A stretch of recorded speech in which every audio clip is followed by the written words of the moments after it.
বলেন আমি দোষর, ঝুলান আমাকে ফাঁসিতে।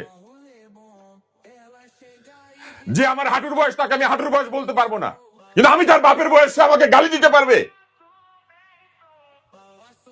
এটা কোন বাংলাদেশ? আমরা কেউ খামচে ধরার রাজনীতিতে বিশ্বাস করি না, আমরা কেউ গালিগালাজের রাজনীতিতে বিশ্বাস করি না। তালব্যস্বরের পরে আকার দিয়ে, মা শব্দের পরে উকার দিয়ে, এগুলা কি শব্দ?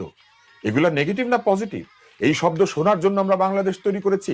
যে বাংলাদেশের বাংলা ভাষার জন্য বাংলাদেশের নাগরিকেরা, স্বাধীন রাষ্ট্র নাই, একটা পরাধীন দেশের মধ্যে ভাষার জন্য প্রাণ দিয়েছে, সেই দেশে দাঁড়িয়ে আমাদেরকে শুনতে হবে এইটা ওইটা লাল করে দাও।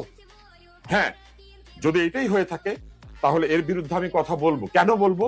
কারণ সারা জীবন আমি ছেলে মেয়েদেরকে গিয়ে উচ্চারণ শেখানোর চেষ্টা করেছি, ভাষা শেখানোর চেষ্টা করেছি, তর্ক শেখানোর চেষ্টা করেছি। আমি নিজে খারাপ লোক হতে পারি, কিন্তু একটা খারাপ মানুষ, একটা অন্যায়কারী মানুষও জীবনে দু একটা ভালো কাজ করে। আমি হতে পারি আমি ভালো না, কিন্তু আমি ভালোর কথা বলেছি। আমরা যারা ভালোর কথা বলেছি সেইটার জন্য যদি আমাদেরকে ট্যাগিং করা হয়, করেন ট্যাগ।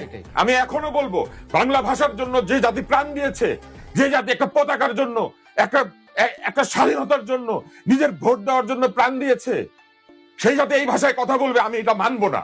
করেন ট্যাগ, বলেন আমি দোষর, ঝুলান আমাকে ফাঁসিতে।